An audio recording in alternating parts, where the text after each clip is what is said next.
ফের ভিন রাজ্যে মালদার পরিযায়ী শ্রমিকের মৃত্যু। ঘটনায় শোকের ছায়া মালদার রতুয়া ২ নম্বর ব্লকের পুখুরিয়া অঞ্চলে নুরুদ্দিপুর এলাকায়। জানা গেছে মৃত শ্রমিকের নাম উত্তম রবি দাস, বয়স ৪৩ বছর, বাড়ি পুখুরিয়ার নুরুদ্দিপুর এলাকায়। বাড়িতে রয়েছে স্ত্রী সহ ৩ মেয়ে, ১ ছেলে। তাদের মুখে দুবেলা দুমুঠো অন্ন তুলে দিতে তিনি মাসখানেক আগে বিহারের পাটনায় শ্রমিকের কাজ করতে যান। সেখানে এক ঠিকাদার সংস্থার অধীনে ইলেকট্রিকের কাজ করছিলেন। সেই কাজ করার সময় গত বুধবার ইলেকট্রিক শক লেগে তার মর্মান্তিক মৃত্যু হয় বলে খবর। এরপর শুক্রবার সকালে তার কফিনবন্দি নিথর দেহ পুকুরিয়ার গ্রামে পৌঁছায়, যাকে কেন্দ্র করে পরিবারবর্গ কান্নায় ভেঙে পড়েন। গোটা এলাকায় নেমে আসে বিষাদের ছায়া। এখান থেকে আমার বোনের বোটটা গিয়েছে কাজে, ইলেকট্রিকের কাজে। কোথায় গিয়েছিল কাজে? এটা পাটনা। আকিরউদ্দিন কাজে নিয়ে গিয়েছিল, হান্নান আছে ওর ইয়েতে সাপ্লাই কাজে আছে, ও হলো ঠিকাদার। আমরা পরে জানতে পেলাম মাসখানেকে ২-৩ দিন দিরং আছে, মাস পড়তে শুক্রবারে আসার কথা। কালকে পরশুদিন ১১টার দিকে কথা বললাম আমার ভাইটার সঙ্গে, বলছি আমি পোলে আছি। তারপরে ৩টা-৪টার দিকে শুনতে পাচ্ছি কি শর্ট লেগে গিয়েছে ওখানে, এমন মাথায় লেগেছে, মাথা বাস ঠিক। তারপরে ওখানকার লোক বলছে কি আমরা নিয়ে গেলাম হসপিটাল, নার্সিংহোমে। এবার ওখানে টেন্টিস করেছে, বলছে একটু দম আছে, তার আগেই দম শেষ হয়ে গেছে।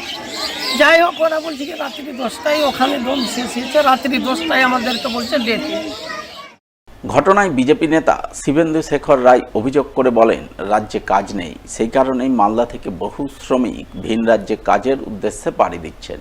তাদের মধ্যে অনেকেই দুর্ঘটনার কবলে পড়ে অকালে প্রাণ হারাচ্ছেন। এক্ষেত্রেও তাই হয়েছে।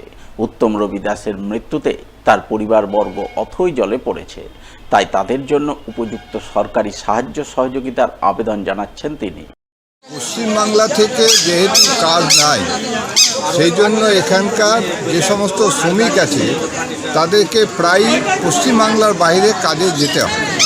এবং আমরা একটা লক্ষ্য করছি যে এই যে সমস্ত শ্রমিককে নিয়ে যাওয়া হয়, যারা কন্ট্রাক্টর বা যারা এখানে কাজ করে, দালালের কাজ করে, তারা সেই মতো তাদেরকে কোনো অ্যাক্সিডেন্ট হলে সেই মতো পয়সা করিও দেয় না।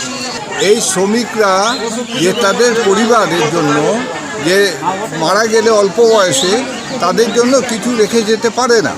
এবং আমার মনে হয় যারা কন্ট্রাক্টর এখান থেকে তাদেরকে লেবার বা শ্রমিককে নিয়ে যাচ্ছে, তাদের একটা ভালো টাকা এবং পরিবারে দেওয়া উচিত, এবং তাতে করে তাদের কিছুটা সাময়িক হলেও কিছুটা সুরাহা হবে। এবং এ ব্যাপারে আমরা সরকারের এটা ভাবছি যে সরকার এদিকে নজর দিক। স্বামী তৃতীয় বিয়ের প্রতিবাদ করায় আক্রান্ত হলেন স্ত্রী সহ স্ত্রীর বাবার বাড়ির লোকজনেরা। আক্রান্তরা বর্তমানে চিকিৎসাধীন মালদা মেডিকেল কলেজ হাসপাতালে। বৃহস্পতিবার রাতে ঘটনাটি ঘটেছে মালদার ইংরেজবাজার থানা যদুপুর ২ নম্বর অঞ্চলের কেষ্টপুর এলাকায়। ঘটনায় আক্রান্ত মহিলা সাহেদা বিবির অভিযোগ, তার স্বামী সাদিকুল শেখ প্রথমে একটি বিয়ে করেছিল, সেই বিয়ের কথা লুকিয়ে ফের তাকে বিয়ে করে। এরপর কিছুদিন ভালোই চলছিল, কিন্তু সম্প্রতি জানতে পারেন তার স্বামী তৃতীয় বিয়ে করেছে। তাই তিনি তৃতীয় বিয়ের প্রতিবাদ করেন, আর প্রতিবাদ করাতেই তাকে তার স্বামী বেধড়ক মারধর করে। তাকে বাঁচাতে তার দিদি, জামাইবাবু ও ভাগ্নে ছুটে এলে তাদেরও মারধর করা হয়। বর্তমানে তারা 4 জনেই হাসপাতালে চিকিৎসাধীন। ঘটনায় ইংরেজবাজার থানায় অভিযোগ জমা পড়েছে। সেই মতো পুলিশ ঘটনার তদন্ত শুরু করেছে বলে জানা গেছে। আমাকে মেরেছে কেন? আমাকে রেখে আরো বিয়ে করেছে আর আমার সঙ্গে আমাকে বের করছে বাড়ি থেকে, হাঁকাইছে, আমি ঢুকছি, আমাকে মারছে, মেরে হাত ভাঙলো। আবার আমার দিদির ছেলে থাকছে আমার বাড়িতে, ওকেও আবার আমাকে বাঁচাতে যে ওর হাত ভাঙলো। আবার আমার দিদি, আমার জামাইদা আসলো, ওরাকেও মারতে লাগলো। ওর বাপ, ভাই, ওর মা, ওর ভাতিজা সবাই মিলে এসে মারলো। সবাই দেখেছে, আমার নাকের টাকের সব মেরে টেরে সব ভেঙে দিয়েছে। আমার স্বামী 3টা বিয়ে করেছে, আমি তো জানতাম না বিয়ে করেছে। আগে আমার সঙ্গে বিয়ে হলো, আবার একটা বিয়ে করেছে। আজকে এখন আমাকে বাড়ি থেকে বের করছে আর বলছে যে কি তুই বাড়া বাড়ি থেকে আমার বউকে নিয়ে আসবো, আমার বউকে রাখবো এখানে, তোকে বোম ফুটিয়ে মেরে ফেলে দিব, তোর বাড়িতে আগুন লাগিয়ে দিব, তোর বাপের বাড়ি বাড়া বাড়ি থেকে ধাক্কা দিয়ে বাইর করছে। আমার মেয়েটা আছে, আমার ছোট মেয়ে আছে 8 মাসের, ওটাকে মারছে, বেল দিয়ে দিয়ে মেরেছে। আমার পায়ে হাতে সব জায়গাতে, হাতটা ভেঙে গেল না কি ভেঙে গেছে, ওনাকে থাকতে পারি না আমি।